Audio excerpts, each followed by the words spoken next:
안녕하세요. 사연을 부탁해입니다. 오늘의 사연을 소개하겠습니다. 저는 우리 시댁 이야기를 하려고 합니다. 우리 시댁은 정말 너무너무 좋아요. 시부모님과 시누이까지 정말 이런 분들이 없다고 할 정도입니다. 그런데 제가 왜 이런 사연을 보냈냐고요? 시댁은 정말 아무런 문제가 없는데 단 한 사람, 남편이 문제였거든요. 그 남편에 대해 이야기를 할까 합니다. 우선 우리 친정을 소개하자면 저는 부모님이 일찍 돌아가셔서 할머니, 할아버지가 키웠어요. 비록 조부모님 밑에서 자랐지만 큰 사랑을 주신 덕분에 나름 잘 자랐어요. 할머니, 할아버지가 경제력이 아주 좋은 편은 아니었지만 그래도 나름 부족함 없이 자랐어요. 할머니, 할아버지는 지금도 건강하게 잘 계시고요. 남편을 대학 다닐 때 만났는데 대학 졸업하고 한 2년쯤 지나고 나서 제가 임신을 하게 되었어요. 그래서 급하게 결혼을 서두르게 되었는데 저는 그때 처음으로 남편의 마음을 알게 되었어요. 남편은 우리 친정 부모님이 안 계시다는 것을 꼬투리 잡아서 저를 많이 힘들게 했는데 저는 그런 남편이 이해가 되지 않았어요. 우리 부모님이 안 계시다는 것은 처음 사귈 때부터 다 알고 있던 사실이었는데 남편이 갑자기 돌변을 했거든요. 아마도 남편은 결혼은 저보다 더 나은 여자랑 하고 싶었던 것이 아니었나 싶네요. 그런데 제가 덜컥 임신을 하게 돼서 난감했을 것이라는 생각이 들었으니까요. 임신을 했다는 말을 듣고 남편은 많이 놀라 있었고 며칠 있다가 저를 찾아와서는 우리 아직 나이도 어리고 준비도 안 돼 있는데 조금만 있다 나으면 안 될까? 그냥 병원 가자 라는 말을 하기도 했으니까요. 그때는 남편도 저처럼 무서워서 그런 것이겠지 그런 생각을 했었는데 사실 저도 많이 무서웠으니까요. 나와서 잘 기르자. 이왕 이렇게 된 거 빨리 나와서 기르면 좋잖아.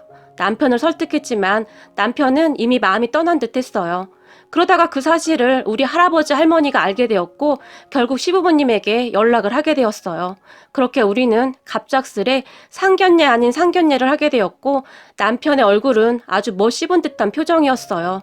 상견례 분위기는 아주 좋았어요. 물론 남편만 빼고요. 시부모님은 정말 좋은 분들이셨거든요. 상견례를 다녀온 우리 할머니 할아버지가 감탄을 할 정도였어요. 시부모 될 사람들이 아주 괜찮은 사람들이야.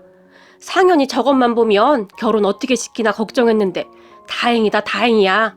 시부모님을 만나고 온 날 할아버지가 처음으로 웃으며 말씀을 하실 정도였어요. 거기다 아가씨도 정말 좋은 사람이었는데요. 말끝마다 언니 언니 하면서 그렇게 잘 따를 수가 없었어요. 참 이상할 정도였어요. 이런 가족들에게 남편 같은 사람이 어떻게 나올 수가 있을까 하고 생각을 할 정도로 말이죠. 우리는 그렇게 서둘러 결혼을 했고 시부모님 집에 같이 살기로 했어요. 둘 다 모아놓은 돈도 없었고 별다른 방법이 없었어요. 그러다 어느 날 시부모님이 저를 시댁으로 불렀는데 애 보는 것도 보통 일이 아닌데 그냥 들어와서 같이 살자꾸나. 너 힘들 때 육아도 같이 하고 괜찮을 것 같은데 네 생각은 어떠니? 시어머니가 제 의견을 물었어요. 사실 시댁 가족들이 정말 좋았기 때문에 저는 망설일 필요가 없었지만 주변에서는 정말 미친 짓이다라며 다들 말리기도 했어요. 하지만 저는 그냥 확신 같은 게 있었던 것 같아요. 그렇게 결혼 후 시댁으로 들어갔고 시부모님과 아가씨는 항상 한결같았어요. 할머니, 할아버지 밑에서 자랐던 저는 정말 엄마 아빠가 생긴 것 같아서 그렇게 좋을 수가 없었어요. 거기다 예쁜 여동생까지 생긴 것 같았으니까요. 육아도 서로 도와가면서 했는데 시부모님과 시누이가 번갈아 가면서 제가 힘들지 않도록 육아를 도와줬어요. 저는 정말 너무나 행복한 시간이었는데 딱 한 가지 문제만 빼고 말이죠. 바로 남편이었는데요. 남편은 결혼하고 더욱 변해버렸는데요. 잔뜩 마시고 취해서 들어오는 날이면 네가 내 발목을 잡았어. 꼴도 보기 싫으니까 꺼져. 라는 말을 하기 일쑤였고 그럴 때마다 시부모님이 달려와서 우리가 너를 이렇게 키웠니? 너 이 정도밖에 안 되는 인간이었어? 라며 남편을 혼내기도 했어요. 그런 일이 자주 반복되었고 그러던 어느 날 난 답답해서 못 살겠으니까 다들 잘 살아. 라며 남편이 집을 나가버렸어요. 저는 그런 남편을 보며 큰 충격을 받았고 아버님, 어머님, 저 그냥 이혼해야 할까 봐요. 저 사람이 저 때문에 마음을 못 잡는 것 같은데 계속 이렇게 살 수도 없고 우리 둘 다한테 할 짓이 아닌 것 같아요. 제가 시부모님에게 눈물까지 흘리며 말을 했어요. 하지만 시부모님은 어차피 집 나간 아들 우리도 필요 없다. 아들 없는 셈 치고 살면 되는 거고 너는 상관하지 말거라. 지금 이혼하고 나가면 너 애는 어떻게 키우려고. 그냥 상현이 없는 셈 치고 우리랑 살자꾸나 라는 말을 하기도 했어요. 그 말에 제가 놀라서 아니, 그래도 저 때문에 아들하고 담 쌓고 사셔야 하는데 어떻게 그래요? 제가 놀라서 물었지만 자식 잘못 키운 우리 잘못이지 네 잘못이겠냐? 미안하구나. 라고 말을 하셨어요. 그렇게 남편은 집을 나가버렸고 저는 시댁에서 아이를 키우면서 살았어요. 사실 저한테도 다른 선택이 없긴 했으니까요. 그리고 저는 얼마 후 일자리를 구하기 시작했고 비록 임시직이긴 했지만 일을 하기 시작했어요. 회사 일을 하는 동안 시어머니와 시누이가 아들을 돌봐줬고 제 입장에서는 그렇게 감사할 수가 없었어요. 사실 우리는 정말 완벽한 가정이었어요. 남편이 없다는 것만 빼고 말이죠. 그러다 어느 날 남편이 몇 달 만에 집에 들어왔는데요. 우리가 다 모인 자리에서 나 쟤랑 이혼할 거야. 마음 떠난 지 한참 됐고 사실 애 때문에 산 거잖아? 라며 남편이 저를 째려봤는데 준서는 우리가 키울 테니까 너는 못 만나가. 나 여자 생겼는데 그 여자가 준서까지 키워줄 자신 있다고 하니까 너보다 100배는 능력 있고 좋은 여자야. 근데 너 진짜 뻔뻔하다. 얼굴에 무슨 철판 깔았냐? 내가 너 싫다고 집까지 나갔는데 남편도 없는 집에 어떻게 지금까지 남아있을 수가 있어? 생각이라는 게 있으면 알아서 나갔어야지. 진짜 뻔뻔하다. 남편이 큰 소리로 말을 했어요. 그 순간 제가 너무 창피해서 눈물이 왈칵 쏟아졌는데요. 하긴 네가 갈 데가 어디 있겠냐. 이래서 집안 빵빵한 사람 만나야 해. 최소한 집안이 정상적이어야 하는 거야. 남편이 다시 저에게 쏘아 붙였어요. 그런데 시부모님이 남편을 무섭게 노려보고 있었는데요. 그런 시부모님의 입에서는 충격적인 말이 튀어나왔어요. 이래서 옛말에 머리 검은 짐승은 거두는 게 아니라고 했구나. 라는 말이 시아버지 입에서 툭 하고 튀어나왔거든요. 그 말에 남편뿐만 아니라 아가씨와 저까지 놀라서 시아버지를 바라봤고 시아버지의 말에 남편이 아빠 그게 무슨 말이야? 라며 눈을 동그랗게 뜨고 물었어요. 못 알아들었어? 다시 말해줘? 시아버지가 남편을 향해 버럭 소리를 질렀고 그 모습에 옆에 있던 시어머니가 여보 그만해요. 그건 우리가 눈 감는 순간까지 비밀로 하기로 했잖아요. 당장 그만둬요. 놀라서 시아버지를 말리는 듯 했어요. 하지만 시아버지는 왜? 이제 다 컸는데 상현이도 알 건 알아야지 라고 말을 하며 다시 남편을 봤는데 다시 말해줘? 이래서 머리 검은 짐승은 거두는 게 아니라고 했다. 우리가 너를 잘못 키웠어. 애초에 너를 데려오는 게 아니었어. 바르게 잘 키울 수 있을 줄 알았는데 우리가 널 잘못 키웠구나. 누굴 원망하겠니? 다 우리 잘못이지. 라며 시아버지가 남편을 다시 노려봤어요. 그런 시아버지의 말에 아빠 내가 아무리 미워도 그렇지 무슨 그런 말을 해? 농담도 정도껏 해야지. 그럼 내가 엄마 아빠 아들이 아니라는 거야? 나 아빠랑 이렇게 많이 닮았는데 남편이 말을 했는데 순간 남편의 목소리가 떨리고 있었어요. 그러게 말이다. 그래서 애초에 너를 선택한 거다. 우리가 결혼하고 한참이 지나도 애가 안 생겨서 알아보러 갔는데 이것도 운명인지 네가 나 어릴 때를 참 많이 닮았더구나. 그땐 참 신기했어. 그때 우리는 분명히 운명이라고 생각했다. 그래서 너를 선택한 거고. 하지만 우리가 너를 키우면서 단 한 번도 차별한 적도 없었어. 오히려 네가 정말 예뻤다. 네가 오고 얼마 안 있다가 그렇게 안 생기던 딸이 생겼거든. 그래서 우리는 네가 복덩이라고 생각하고 정말 최선을 다해서 너를 키웠어. 그런데 지금 네가 하는 행동을 보니 내가 키운 자식이 맞는지 의심스러울 정도다. 우리가 너를 정말 잘못 키웠다는 생각만 드는구나. 순간 시아버지 눈에 이슬이 맺혔는데요. 옆에 있던 시어머니가 우리가 세상 떠날 때까지 비밀로 하려고 했는데 친척들도 이 사실을 아는 사람이 없어 라고 말을 하며 뒤를 돌아 눈물을 닦으셨어요. 그리고 그런 시부모님의 행동에 남편이 얼어붙은 듯 서 있었고 거짓말이지 엄마 거짓말이지 남편이 울부짖었지만 사실이다. 네가 아주 어릴 때 데리고 왔으니까 너는 기억이 없겠지? 사진 앨범에 아래 위 노란색 옷 입고 찍은 사진이 있는데 그게 네가 그곳에 맡겨질 때 네 친모가 입혔던 옷이라고 하더구나. 혹시 몰라서 우리가 보관도 해놓고 있었어. 나중에 네 친모가 찾으러 올 수도 있으니까. 시아버지가 다시 말을 했어요. 그 말에 남편의 얼굴이 새파랗게 질려 있었는데 시아버지는 거기서 멈추지 않았어요. 시어머니를 보며 여보 그거 가지고 와. 시아버지가 말을 했고 시어머니가 너무나 슬픈 표정을 지으며 종이 한 장을 가지고 왔는데 시아버지가 그 종이를 남편에게 보여주며 혹시 몰라서 네 친엄마가 쓴 편지를 가지고 있었다 라는 충격적인 말을 했어요. 그렇게 남편이 떨리는 손으로 종이를 받았고 아가씨조차도 놀라며 남편 옆에서 종이를 뚫어져라 쳐다봤어요. 남편뿐만 아니라 아가씨조차도 큰 충격을 받은 것 같았는데요. 아가씨의 얼굴이 창백해졌거든요. 그리고 잠시 후 남편이 종이를 구겨버리고는 뭐야 그럼 진짜 엄마 아빠 아들이 아니라고 내가? 다시 울부짖었어요. 그런 남편을 보며 시아버지가 우리가 이거 친자 확인 검사지까지 다 써놨으니까 정 못 믿겠으면 네가 가서 확인해보던지. 네 머리카락이랑 내 머리카락 가지고 가봐. 시아버지가 머리에서 직접 머리카락까지 뽑아서 남편에게 내밀었지만 이미 이성을 잃었던 남편은 화가 난 채 쳐다보지도 않았어요. 그런 남편을 보던 시아버지가 우리가 끝까지 말 안 하려고 했는데 네가 네 처보고 할머니 할아버지 밑에서 자랐다고 허구한 날 무시하는 거 보면서 도저히 안 되겠다 싶었다. 사람은 말이다. 남의 약점을 가지고 그렇게 함부로 행동하는 거 아니다. 그리고 네가 다른 여자를 데리고 온다면 우리도 너랑 같이 살 생각 없다. 우리는 여기 우리 며느리랑 우리 손주랑 같이 살 거니까. 너는 네가 사랑한다는 그 여자랑 둘이서 잘 살거라. 그리고 넌 앞으로 우리 자식이 아닌 거다. 우리는 우리 며느리를 그냥 딸로 삼을까 한다. 라는 말을 했어요. 그 말에 남편은 다시 한번 충격에 휩싸인 채 집을 나가버렸어요. 그리고 그런 남편의 뒷모습을 보던 시아버지가 못난 자식 같으니라고 어디서 저런 것이 나왔는지 라는 말을 하기도 했어요. 그렇게 남편이 나가고 나서 우리는 한동안 아무 말도 못하고 있었는데요. 잠시 후에 엄마 아빠 그동안 어쩌면 이렇게 감쪽같이 숨길 수가 있어? 아가씨가 물었지만 시부모님은 입을 꼭 다문 채 묵묵부답이었어요. 그 뒤 집안 분위기가 많이 가라앉게 되었는데요. 무엇보다도 아가씨의 충격이 많이 큰 듯했어요. 하지만 아가씨는 원래 본성이 착한 사람이었던지라 우리 아들과 저에게는 어떠한 편견도 갖지 않고 평소와 똑같이 행동을 했어요. 그런 아가씨를 보는데 너무 미안하고 고맙더라고요. 그러다 어느 날 저녁 식사를 하는데 어머님 아버님 저 그냥 친정으로 갈게요. 아무리 생각해봐도 제가 지금 여기에 있는 건 아닌 것 같아요. 그동안 남편도 없는데 혼자 제 고집만 부린 것 같아요. 라고 말을 했는데 갑자기 제 눈에서 눈물이 왈칵 쏟아져 나왔어요.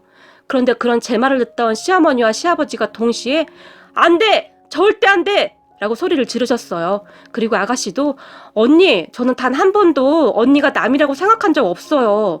우리 가족이잖아요. 그냥 여기서 우리랑 같이 살아요. 엄마 아빠 딸로 그리고 제 언니로 살면 되잖아요. 라며 제 손을 잡아줬어요. 그 순간 제가 눈물을 펑펑 흘렸는데요. 그래 너는 우리 딸이다. 딸이 엄마랑 아빠 두고 어디를 간다는 거니? 그냥 여기서 살거라. 너는 그냥 우리 딸이야. 시어머니도 눈물을 머금은 채 저를 바라봤어요. 그렇게 저는 시댁에서 마치 딸처럼 살았어요. 그리고 시간이 얼마나 지났을까요? 남편이 몇 달 만에 집에 다시 돌아왔어요. 그런 남편의 모습은 상거지도 그런 거지가 따로 없었는데요. 꼴이 아주 말이 아니더라고요. 그런 남편을 보며 가족 모두가 다 놀랐는데요. 네가 여긴 웬일이냐? 그 여자랑 살 거면 나가라고 했던 것 같은데? 시아버지가 소리를 질렀어요. 그런 시아버지의 말에 남편이 눈물을 뚝뚝 흘렸어요. 그리고는 남편이 갑자기 우리 앞에 무릎을 꿇고는 죄송해요. 제가 잘못했어요. 남편이 말을 했고 그런 남편을 보며 왜 나한테 미안한 거냐? 너 없이 네 아들 키운 네 처한테 미안해야지. 시아버지가 호통을 쳤고 남편이 저를 보며 정말 미안해. 앞으로 당신하고 준서만 생각하고 정신 똑바로 차리고 살게. 남편이 다시 눈물을 펑펑 쏟았어요. 남편의 그런 모습에 저는 그저 어리둥절하고 있었는데 사실 저는 그때쯤 남편을 너무 오랜만에 봐서 어색할 지경이었거든요. 그렇게 남편은 집에 돌아왔고 정말 놀랄 정도로 변했는데요. 우선 취업 준비를 하겠다고 여기저기 열심히 일자리를 알아보기 시작했어요. 같은 사람이 맞을까 싶을 정도였는데 열심히 면접을 보러 다녔어요. 그 모습에 가족들이 적응이 안 될 정도였어요. 그리고 그동안 우리 아들에게 관심도 없던 남편이었는데 아들하고도 잘 놀아주고 나름 노력을 많이 하는 모습이었어요. 그런 남편의 변화에 시부모님이 아주 좋아하셨는데 이제야 다 제자리로 돌아왔구만. 우리 며느리가 제일 고생 많았다. 라며 제 등을 두드려주기도 하셨어요. 그렇게 몇 달을 취업 준비를 하던 남편은 큰 회사는 아니었지만 중소기업에 정말 어렵게 취업을 하게 되었어요. 요즘 취업하기가 정말 힘들어서 남편이 취업한 것만으로도 그렇게 고마울 수가 없었어요. 그리고 남편은 정말 열심히 회사를 다녔고 첫 월급을 받은 날에는 가족들의 선물을 사가지고 와서 주기도 했어요. 시부모님께 선물을 드리던 남편이 엄마 아빠 그동안 키워주셔서 정말 감사했어요. 제가 그때 그 소리 듣고 집 나가서 정말 오랫동안 생각을 해봤는데 살면서 엄마 아빠가 저를 차별한 적이 단 한 번도 없더라고요. 그 생각을 하니까 정신이 번쩍 들었어요. 이렇게 잘 키워주신 거 정말 감사해요. 남편이 흐르는 눈물을 닦으며 말을 했고 역시 내 아들이구나. 시부모님도 같이 눈물을 흘렸어요. 그 뒤에도 남편은 정말 많이 변했는데요. 우리 할머니, 할아버지에게도 그렇게 잘할 수가 없었어요. 남편은 마치 다른 사람이 된 것처럼 그렇게 살았어요. 그러다가 제가 둘째를 갖게 되었는데 시부모님과 남편이 그렇게 좋아할 수가 없었어요. 다들 딸이었으면 하고 간절히 바랐는데 둘째는 딸이었고 우리 집은 축제 분위기였어요. 그렇게 우리 할머니, 할아버지까지 집에 모셔와서 거의 잔치 분위기였는데 한참 대화를 하던 시어머니가 이게 아들 낳을 때랑 딸 낳을 때랑 참 달라. 나도 그랬거든. 아들 낳을 때는 아무래도 더 힘들었던 것 같은데 딸은 좀 더 수월했던 것 같아 라는 말을 했고 순간 가족들이 놀라서 시어머니를 바라봤어요. 그리고 아가씨의 입에서 아들 낳을 때? 엄마, 오빠는 이라고 말을 하려다가 멈칫했는데요. 그 순간 시어머니 얼굴이 아주 창백해져 있었어요. 그런 시어머니를 보던 시아버지가 당신 말 조심해! 라며 핀잔을 주기도 했어요. 하지만 다들 별 생각 없이 그대로 잊고 지냈어요. 그렇게 저는 얼마 뒤에 딸을 낳았고 이렇게 행복해도 되나 싶을 정도로 행복한 시간이었어요. 그러던 어느 날 제가 딸에게 모유수유를 하고 거실로 나왔는데요. 시부모님이 주방에서 대화를 하고 있었는데 제가 거실로 나온 것을 미처 못 봤던 모양인지 시어머니가 여보, 근데 우리 언제까지 이래야 해요? 시아버지에게 조용히 물었어요. 뭘? 시아버지가 다시 물었고 아니, 우리 상현이 출생의 비밀 말이에요. 우선 그 방법으로 상현이가 정신을 차리긴 한 것 같은데 언제까지 속일 수도 없는 노릇이고 어떡하냐고요? 시어머니가 한숨까지 쉬면서 물었어요. 이렇게 된 마당에 말하면 뭐해? 나중에 한참 지나면 말할 날이 있겠지. 덕분에 상현이 정신 차렸잖아. 그 방법 아니었으면 상현이 저거 인간 노릇도 못했어. 시아버지가 조용히 말을 하는 듯 했어요. 그 말에 시어머니가 참 무슨 홍길동도 아니고 내가 낳은 아들을 내가 낳았다고 말도 못하고 이게 무슨 난리야 그래? 라고 말을 했는데 어허! 당신 입 조심하라니까. 그때도 말 잘못해서 큰일 날 뻔했잖아. 이 사람아 제발 조심 좀 해. 시아버지가 조용히 말을 했어요.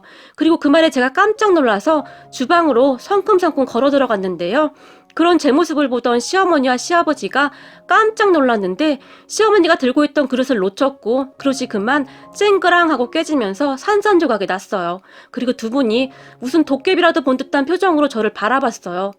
너 혹시 다 들었니? 어디서부터 들었니? 시어머니가 말까지 더듬으며 물었어요. 출생의 비밀부터 들었어요, 어머니. 제가 조용히 입을 열었는데요. 맙소사, 그럼 다 들은 거네? 네, 대충 다 들었어요. 근데 그이한테 왜 그런 거짓말까지 하신 거예요? 그리고 그때 남편 친모가 쓴 편지도 보여줬잖아요. 제가 두 눈으로 분명히 봤는데요. 종이가 정말 오래되어 보이던데요? 제가 놀라서 물었어요. 너 조용하길래 자는 줄 알았는데 안 잤구나. 그게 말이다. 그거 가짜였어. 시어머니 입에서 그 말이 툭 하고 튀어나왔어요. 네? 가짜요? 가짜를 어떻게 만들어요? 무슨 드라마도 아니고요. 그 종이 옛날 네 신우가 썼던 일기장에서 빈 거 한 장 뜯어서 오래된 글씨처럼 쓴 거다. 상현이가 하도 정신을 못 차려서 어쩔 수가 없었다. 시아버지가 조용히 말을 했어요. 네? 진짜요? 무슨 이런 일이. 근데 그때 그이한테 친자 확인서도 확인해보라고 던지셨잖아요. 제가 놀란지 다시 물었어요. 그런 저를 보던 시어머니가 내가 낳은 자식을 내가 모르겠니? 상현이 걔가 그거 할 깜냥도 못 된다. 그때 너도 봤잖니? 놀라서 달려나가는 거. 시어머니가 웃으며 말을 했어요. 그리고는 다시 암튼 너는 모른 척 해야 한다. 아직은 상현이한테 말도 못하고 있는데 절대 모른 척 해야 해. 이제 정신 차리고 잘 사는 애한테 또다시 내가 너를 낳았다라고 말을 하기도 그렇고 이거 참 고민이네. 시어머니가 말을 했는데 그런데 우리가 낳았던 그렇지 않았던 그게 뭐가 중요하겠냐? 상현이가 정신만 차렸으면 되는 거지. 그냥 이대로 살자꾸나. 그러다 나중에 한참 후에 다시 한번 생각해보자꾸나. 시아버지가 제게 당부를 했어요. 그렇게 시부모님과 저는 남편의 출생의 비밀을 간직한 채 지내고 있었어요. 그 뒤 시간이 얼마나 지났을까요? 가족끼리 외식을 하는데 시아버님이 우리 아들을 보며 이래서 피는 못 속인다고 우리 손주가 나를 꼭 빼다 박았어. 안 그래? 라고 말을 했고 그 말에 시어머니와 제가 사색이 되었는데요. 말을 하던 시아버지도 실수를 한 것을 알았던지 순간 입을 다물어 버렸어요. 그런데 그런 시아버지를 보던 남편이 그러게 아빠랑 저랑 그리고 우리 아들이랑 완전히 붕어빵이지. 쌍꺼풀 없는 눈에다가 둥글둥글한 코가 셋이 똑같지 라는 말을 했어요. 그 말에 시부모님이 아무 말도 없이 그저 조용히 식사를 하셨는데요. 엄마 아빠 내가 지금까지 모른다고 생각한 거야? 남편이 물었어요. 그 말에 시부모님이 순간 얼음이 되었는데요. 사실 나 다 알고 있었어. 엄마가 나 낳은 거. 남편이 다시 아무렇지도 않게 말을 했고, 언제부터? 네가 어떻게 알고 있어? 시아버지가 물었는데, 그때 집 나갔다 다시 돌아왔을 때 진짜 독한 마음 먹고 취업했잖아? 그때 친구들이 밥 사라고 해서 축하 기념으로 밥을 샀는데 친구 종석이가 그러더라고. 너는 나이가 들수록 니네 아버지랑 똑같아진다고. 그 얘기 듣고 아빠 얼굴을 자세히 봤는데 진짜 그렇더라고. 그때부터 의심이 들기 시작했어. 근데 어느 날 손톱깎이를 찾는데 거실 서랍장에서 그때 아빠가 아빠 거 서명해놓고 나한테 던진 친자 확인서 작성한 게 거기 그대로 있더라고. 그래서 내가 거기에 내 거 서명하고 아빠 머리카락이랑 내 머리카락 그거 가지고 가서 친자 확인을 직접 해봤어. 친자 99.9%라고 나오더라고. 그땐 진짜 황당했는데 근데 순간 내가 엄마 아빠 친자식이라는 그것만으로도 진짜 감사한 마음이 들었어. 정말 눈물이 날 정도였어. 그런데 내가 얼마나 바보 같았던지 엄마 아빠의 그런 어설픈 뻥에 속아 넘어가다니. 처음에는 엄청 어이가 없었는데 나중에는 엄마 아빠가 오죽했으면 그랬겠나 싶더라고. 사실 내가 개차반이긴 했지. 그래도 내가 엄마 아빠 아들이잖아. 본성이 어디 가겠어? 그래서 나도 그냥 모른 척하고 있었어. 남편이 시부모님에게 설명을 했어요. 그 말에 아가씨가 뭐? 진짜야? 우리 집은 뭐가 이렇게 복잡해? 우리 오빠 출생이 참 복잡한 사람이네. 어쩐지 나도 이상하긴 했어. 아무리 봐도 아빠랑 똑같아도 너무 똑같았어. 놀라서 말을 했어요. 그리고 아가씨가 한마디를 더 추가했는데 뭔 막장 드라마도 아니고 갑자기 출생의 비밀이라는 비장의 카드를 내놓다니. 우리 엄마 아빠 진짜 대단하신 분들이네. 어떻게 그런 생각을 다 했대? 엄마 아빠 맨날 드라마에 빠져 살더니 대단하다 대단해. 엄마 아빠 드라마를 너무 많이 본 거 아니야? 아가씨가 시부모님을 놀리며 말을 했어요. 엄마 아빠 연기 괜찮았지? 우리 둘이 얼마나 연습했는지 아니? 시어머니가 장난스레 웃으며 말을 했고요. 그 모습에 가족들이 다 함께 웃을 수밖에 없었는데요. 우리 남편의 참 복잡한 출생의 비밀은 그렇게 끝나버렸고 그 출생의 비밀 덕분에 우리 남편은 아주 딴 사람이 되었답니다. 이런 시부모님이 안 계셨다면 우리 가족이 어떻게 살 수 있었을까 싶네요. 지금까지 우리 남편의 출생의 비밀이었습니다. 오늘의 사연은 여기까지였습니다. 즐겁게 보셨다면 구독, 좋아요 부탁드립니다. 고맙습니다.